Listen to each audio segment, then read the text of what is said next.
North Memphis, Bay Area, laid back hardcore music. These niggas claim they pimpin' these tricks, claim they ain't for my bitch. I break your ass so quick, bitch, give me my shit. These niggas claim they pimpin' these tricks, claim they ain't for my bitch. I break your ass so quick, bitch, give me my shit.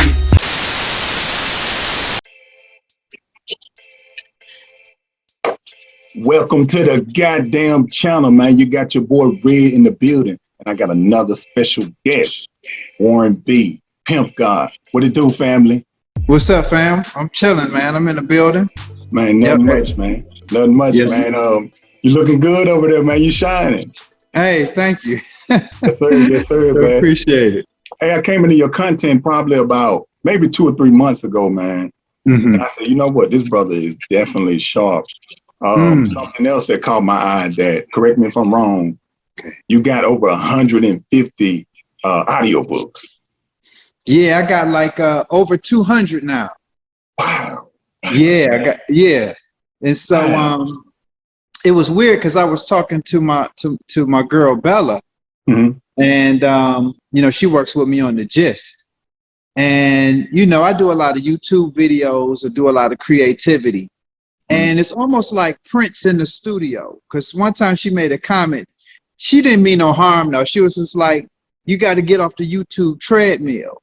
Yeah. And I said, well, nobody ever said that Prince needs to get out of the studio treadmill.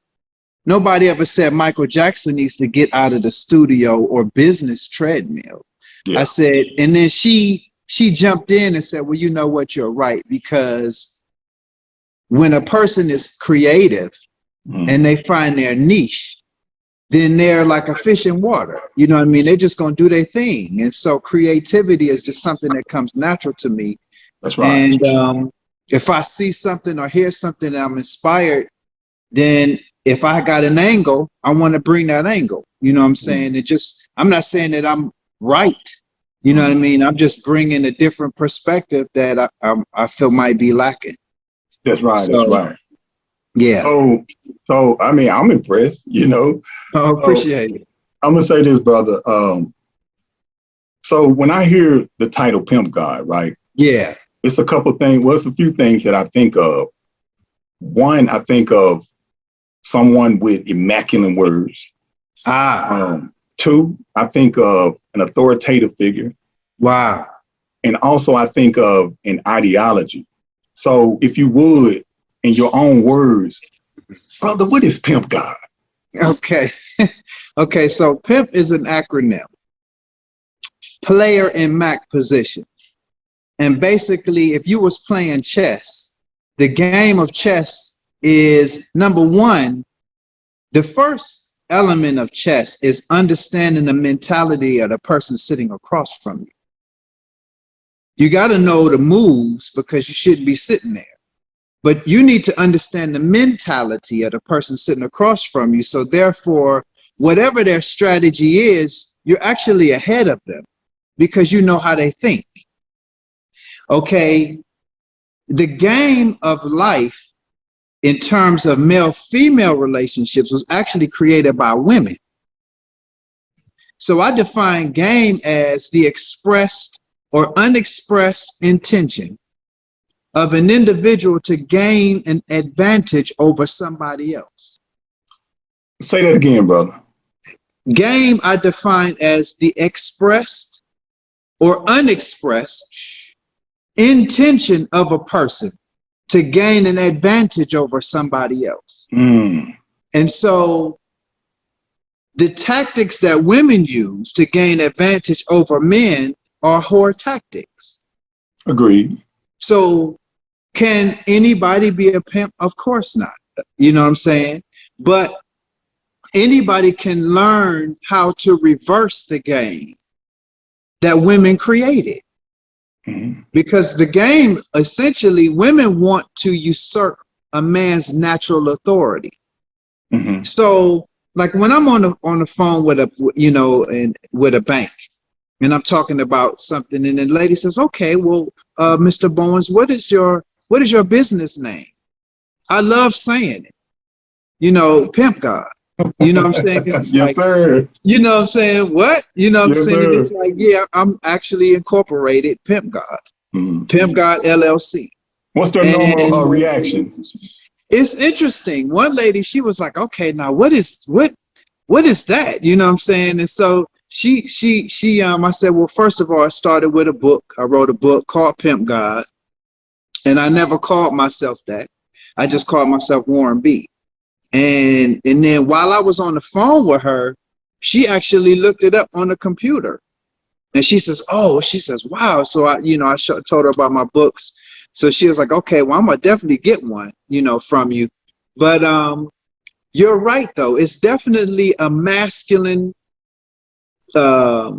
terminology, perspective. But the gist of it is PIMP is not about putting a woman on the street.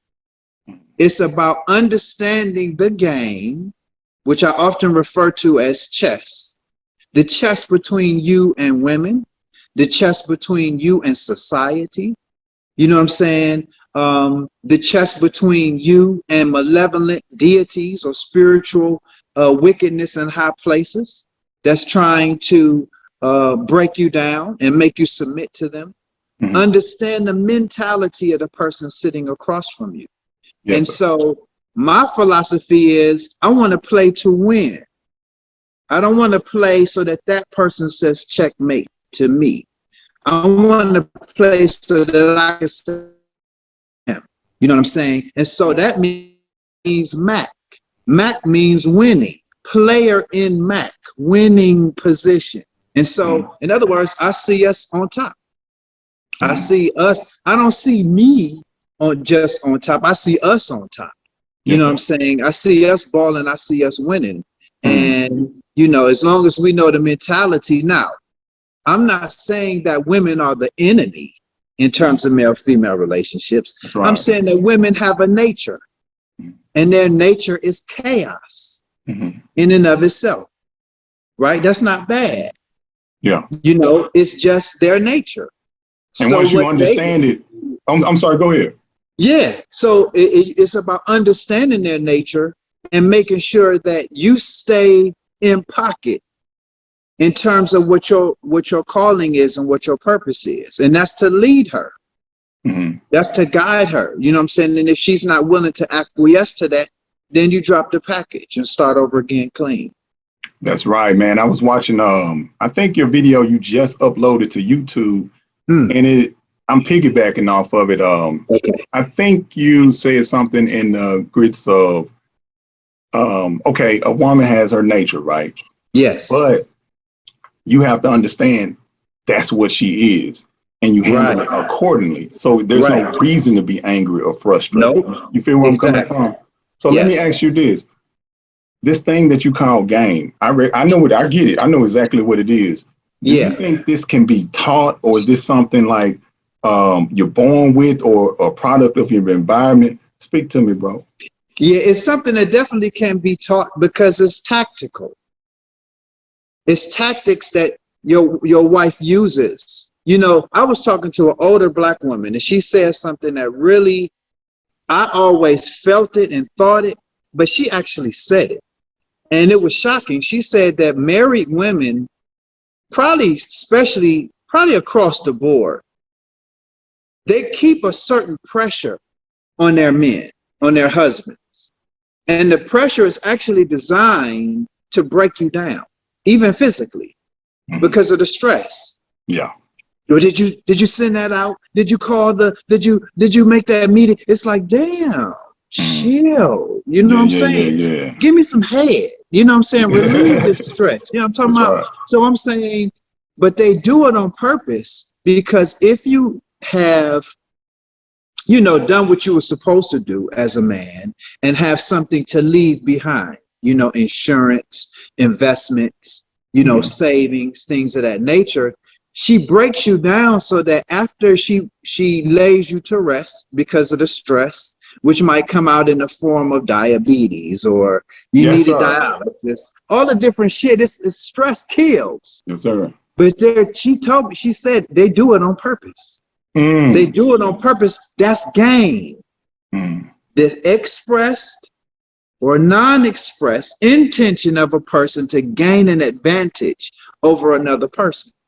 And so it's like red pill is, damn, that's fucked up. These bitches ain't shit. But see, I don't teach red pill. I teach black pill. Yes, sir. Black pill is, yeah, well, you know, bitches are just like that. You know what I'm saying? And here's how I'm going to handle that. You know what I'm saying? Accordingly. Here's how I'm going to navigate it. You know what I'm saying? And that's it. That's right. That's right. I really admire how you uniquely infuse topics such as manhood, black culture, esoteric teachings, and the ism, bro. Hey. How did you decide to combine those three specifically? Interesting. That's a question I do get a lot sometimes. It's interesting. You know, in a lot of ways, I feel like the key maker on the Matrix. You know, because they asked him the same question. Yeah. You know, in the Matrix, they said, well, how do you know all of this? And he said, it's just my purpose to know. It's like, that's what I came to do. You know what I'm saying? I came into this life again. And basically, this is what I understand. Okay. In my past life, I pimped. You hear me talk a lot about my baby mama. Well, she was one of my hoes in my past life. That was revealed to me by my spiritual teacher. In this life, I'm counterbalancing what I did in my last life. In my last life, I gave game to women, so that they could gain an advantage over men. Yeah. In this life, I'm taking that same game and I'm giving it to men so that they could reverse the game. I got you, bro. I got you. You see what I'm saying? It's like full circle. It came back around. It's a full circle. It's 360. Yes, sir. You see what I'm saying? It's 360 degrees. And so the soul has these lessons of give and take, give and take, give and take. So in my last life, I was a taker. In this life, I'm a giver. And you know what, bro? That's funny you say that because I kind of see that in myself in my past life. You know what I'm saying? You feel me? Like I feel exactly the way you feel, you know? Yes. And it was kind of strange, like growing up, because when I was coming up, man, I can remember, I can relate to your story so much, man, because I got a couple baby moms. Yeah. And I remember when I was young, about 16, I can remember, like she would just give me her whole paycheck. And I was like, what's this for?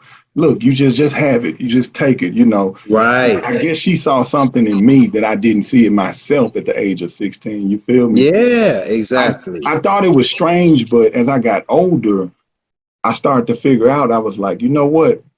They see something in me that I don't see in myself. Exactly. You feel me? It always took older dudes to pull your coat too.